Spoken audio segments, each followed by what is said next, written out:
Baada ya wanajeshi wa Tanzania kuondoka huko Jamhuri ya Kidemokrasia ya Kongo ambako walikuwa pamoja na wenzao wa Afrika Kusini na Malawi ambako pamoja waliunda kikosi cha kijeshi cha Jumuiya ya SADC kulinda amani katika Jamhuri ya Kidemokrasia ya Kongo, hali ya usalama katika nchi hiyo inazidi kuzorota. Hivi wakati naandaa makala hii, zimepatikana taarifa kwamba kundi la waasi wa M23 wameingia katika mji wa Walikale, mji wa kimkakati wenye utajiri mkubwa wa madini. Lakini wakati hayo yakitokea, juzi zilifanyika jitihada za kutafuta ufumbuzi wa amani huko Jamhuri ya Kidemokrasia ya Kongo baada ya Rais Felix Tshisekedi wa nchi hiyo kukutana na Rais Paul Kagame. Hao walikutana huko Qatar, ambapo mfalme wa nchi hiyo aliwakutanisha na hatimaye wakaafikiana kwamba kusitishwe mapigano katika Jamhuri ya Kidemokrasia ya Kongo. Lakini siku mbili kabla ya marais hao kukutanishwa huko Qatar, pia kundi la M23 lilikuwa linaelekea kwenda kushiriki mkutano wa amani pamoja na serikali ya Jamhuri ya Kidemokrasia ya Kongo, lakini baadaye kundi hilo likaamua kujitoa katika mazungumzo hayo. Kwa hiyo mazungumzo hayakuweza kufanyika. Ili kabla ya kuingia katika makala hii, niwashukuru nyote mnaotembelea channel hii. Niwakaribisha wale ambao mnatembelea kwa mara ya kwanza. Endapo hujafanya hivyo na itakupendeza, basi unaweza kusubscribe, lakini pia unaweza kuweka notification on ili kila video mpya itakapowekwa uweze kufahamishwa. Kadhalika, licha ya habari hizi za kimataifa, channel hii pia ina habari za kitaifa, habari za intelijensia, matukio, chambuzi na kuna kozi hapa. Kwa hiyo unapotembelea channel hii, licha ya kuhabarika, pia unapata fursa ya kuelimika. Baada ya utangulizi huo, nielekee sasa kwenye makala husika. Tarehe 19 Machi mwaka huu 2025, waasi wa M23 waliingia katika viunga vya mji wa Walikale ulioko mashariki mwa DRC. Tukio hilo lilitokea siku moja baada ya marais wa DRC na Rwanda kutoa wito wa kusitisha mapigano mara moja. Kwa mujibu wa taarifa za wakazi, milio ya risasi ilisikika katika eneo la Nyabangi karibu na Walikale. Chanzo kimoja cha kijeshi kiliripoti kuwa waasi walikuwa wakipambana na wanajeshi pamoja na wanamgambo wanaoiunga mkono serikali baada ya kushambulia ghafla kituo cha jeshi nje ya mji huo. Walikale, mji wenye wakazi wapatao 15,000, uko takriban kilomita 125 kaskazini magharibi mwa jiji kubwa la Goma na ni eneo lenye utajiri wa madini kama bati. Kuingia kwa M23 katika mji huu ni hatua kubwa zaidi kuelekea magharibi tangu kuanza kwa mashambulizi yao mwaka huu. Sasa tunaangalia mkutano wa marais wa DRC na Rwanda nchini Qatar. Tarehe 18 Machi 2025, Rais wa DRC Felix Tshisekedi na mwenzake wa Rwanda Paul Kagame walikutana nchini Qatar kwa mara ya kwanza tangu kuongezeka kwa mashambulizi ya M23 mwezi Januari. Mkutano huo uliofadhiliwa na Emir wa Qatar, mfalme wa Qatar, ulitoa wito wa kusitishwa mara moja mapigano bila masharti. Hata hivyo, haijabainika wazi kama wito huo utazingatiwa na waasi wa M23 ambao sasa wanadhibiti maeneo mengi zaidi mashariki mwa DRC, ikiwa ni pamoja na majiji makubwa mawili katika eneo hilo. DRC inaituhumu Rwanda kwa kuwapa msaada wa kijeshi waasi wa M23, tuhuma ambazo Rwanda imekanusha, ikidai kuwa vikosi vyake vinajihami dhidi ya DRC na wanamgambo wanaoipinga Rwanda.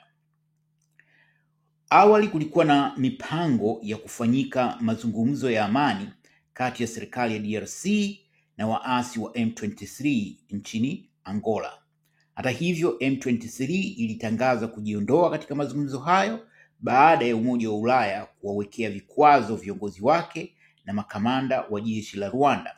Msemaji wa M23 Lawrence Kanyuka alisema kuwa vikwazo hivyo vinadhoofisha juhudi za amani na kufanya mazungumzo hayo kutokuwa na maana.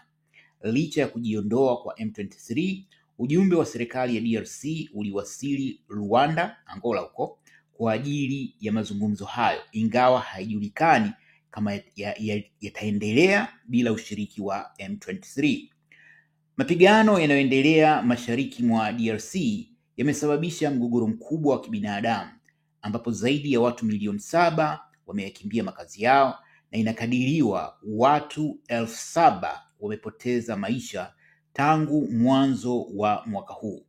Jumuiya ya kimataifa imekuwa ikijaribu kutafuta suluhu ya kudumu kwa mgogoro huu, lakini juhudi hizo zimekuwa zikikabiliwa na changamoto nyingi, ikiwa ni pamoja na kujiondoa kwa M23 katika mazungumzo ya amani na kuendelea kwa mapigano licha ya miito ya kusitisha mapigano. Ikumbukwe tu siku chache zilizopita wanajeshi wa Jeshi la Wananchi wa Tanzania waliokuwepo huko Jamhuri ya Kidemokrasia ya Kongo pamoja na wenzao wa kutoka Afrika Kusini na wale wa Malawi walichukua uamuzi wa kuondoka nchini humo Jamhuri ya Kidemokrasia ya Kongo. Uamuzi huo haukuchukuliwa na wanajeshi hao as such, bali ni maamuzi yaliyofanywa na SADC yenyewe.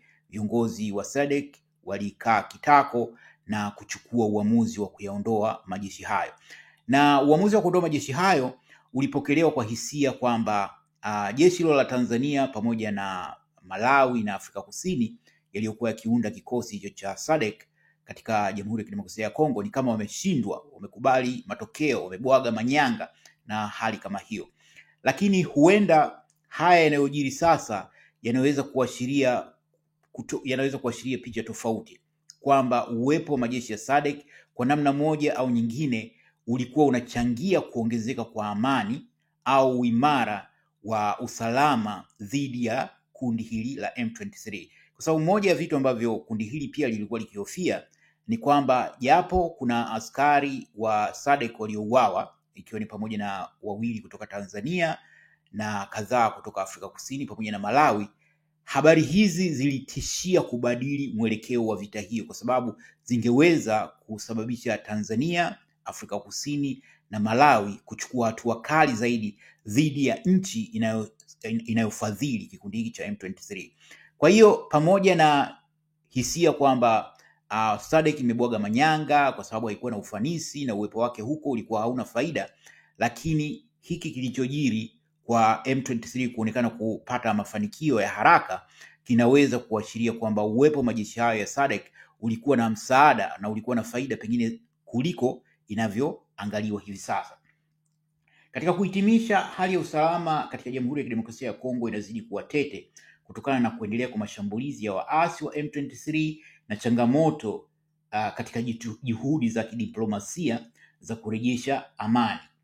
Ni muhimu kwa pande zote husika pamoja na jumuiya ya kimataifa kuendelea kushirikiana kwa karibu ili kupata suluhu la kudumu la mgogoro huu na kupunguza mateso kwa raia wasio na hatia katika eneo hilo. Kwa hiyo hii ilikuwa ni taarifa kuhusiana na kinachoendelea huko Jamhuri ya Kidemokrasia ya Kongo, lakini hasa ni kutokana na kuhusika kwa jeshi letu la wananchi wa Tanzania ambao walikuwepo huko na kuchukua hatua ya kuondoka pamoja na wenzao wa Afrika Kusini na Malawi.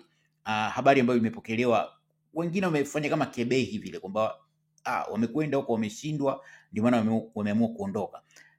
Kuondoka huko inakuwa ni hatua ya kimkakati, na kama sasa dalili inavyoonyesha kwamba kuondoka huko kumeanza kutoa nafasi kwa M23 kujitanua zaidi, na pengine huenda wakaelekea mpaka mji mkuu Kinshasa na hatimaye pengine kuchukua hatamu za uongozi wa nchi hiyo. Asanteni na kwaherini.